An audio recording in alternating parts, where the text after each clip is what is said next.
Salute, internets, and welcome to Combat Jack and Dallas Penn Go to the Movies. This is where we tell you which of the latest and greatest blockbuster films is worth your time and your money to go see in a theater. Let's talk Godzilla. A reboot of the original series of kaiju monster movies starring Aaron Taylor Johnson, Elizabeth Olsen, and Bryan Cranston, directed by Gareth Edwards. This movie is about the world's most famous monster, Godzilla, who's pitted against this ancient subterranean creatures that threaten human existence. Godzilla, king of the monsters. King of the monsters. I think. Did we ever see Godzilla in this movie? Well, I think, Did he make a cameo? I think the thing about this movie is it's shot excellently. When you see destruction, when you see that nuclear plant come down, you believe it. Like, it's shot perfectly. Helicopters on top of helicopters on top of helicopters. Bryan Cranston acting his ass off. You believe that there's a world-shattering earth crisis going on. You feel the danger. You feel the death. You feel like the impending doom. This was a summer blockbuster by the numbers, but the numbers still didn't add up. There was an old guide in Spy magazine that said helicopters, explosions, and dinosaurs all make for a summer blockbuster. And this Godzilla movie had that. We had these ancient subterranean creatures who were attracted and enlivened by radiation. The Mutu, they were fantastic. Called the Mutu. Yes, that's right. They were called massive unknown terrestrial organism. Terrestrial organism, whatever they call the Mutos. The Mutos. Mutos. Fantastic, fantastic, great. We had helicopters on top of helicopters. Yo, explosions. This is a drinking game movie. Where was Godzilla? Frat kids, whenever you see a helicopter in this movie, take a shot, because there were like 1,001 helicopters in this movie. You won't even see Godzilla by the time you're drunk.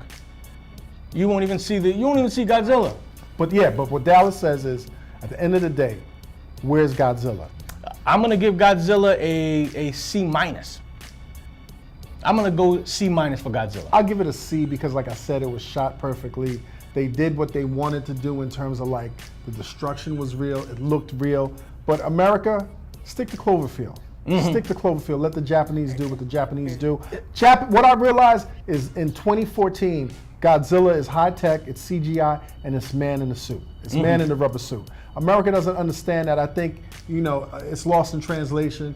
Leave Godzilla alone, stick to Cloverfield, create your own monsters, bring King Kong back, but leave Godzilla alone. The Amazing SpiderMan 2, starring Andrew Garfield, Emma Stone, and Jamie Foxx, directed by Mark Webb. Spider-Man / Peter Parker is conflicted between taking out the bad guys as Spider-Man while graduating high school and spending time with his love interest, Gwen Stacy, played by Emma Stone.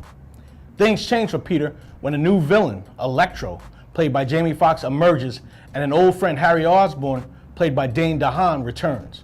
First of all, man, where do we start, man? This movie is so bad. Storyline, bad. Drama, they got so much drama. Like, Peter Parker is dramatizing over Gwen Stacy. Gwen Stacy's bringing the drama about Peter Parker. Harry Osborn is like this real super effeminate dude that's not even threatening. Like, I feel like doing too much. I want to hear what Lord Jamar has to say about how Sony effeminized the Green Goblin. In movies like this, they try to cram all of these supervillains against the hero. Yes. I would have been fine if Spider-Man, Amazing SpiderMan 2, was just Spider-Man versus Electro. We'd have been fine with that. Yeah. We'd have been fine with that, because I tell you what, having Electro as this angry black man, I feel like that just feeds into all the stereotypes of oh man, once a black dude gets some powers, he's angry. Go back into the recent archive, the Sam Raimi Spider-Man. First two? 1 and 2.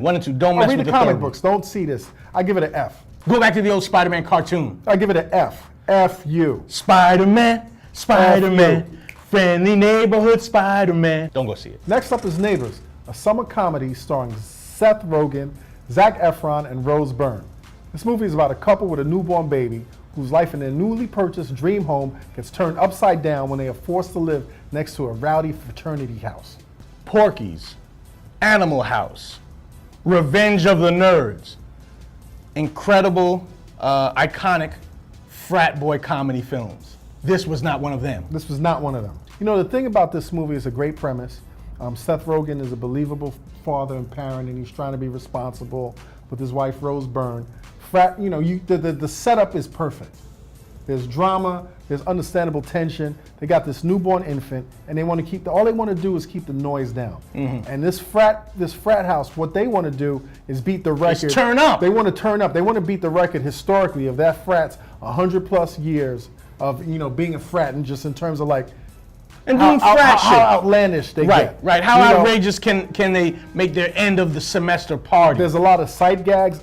To me, the best scene. Not enough. To me, the best scene was when the guys had the Robert De Niro themed party, and the black dude was playing Sam Jackson. I thought that was clever. Best scene for me, and my only laugh, was Seth Rogen sitting in the office chair, and the airbag had replaced the seat for the office chair. But even that was already spent in the trailers. We already knew that was coming. Unfortunately, when the best scene is in the trailer, there's nothing left in the movie. The only thing I really did appreciate about Neighbors is that here you have this like historically quote unquote white frat, and it was pretty diverse. You had a couple of brothers in the fraternity, and one brother. You had two brothers in the movie, and they seamlessly played their role. They weren't stereotypically black. They weren't bucking their eyes. They weren't shucking and jiving. And the banter between the black character, one of the black characters, and the police officer played by Hannibal Buress was perfect. Wait for it on Showtime. Catch it on Hulu Plus. Wait for it on Netflix. So I give this movie. What do you give this movie, man? I'm gonna give this movie a C plus. I give it a C. I definitely give this movie a C.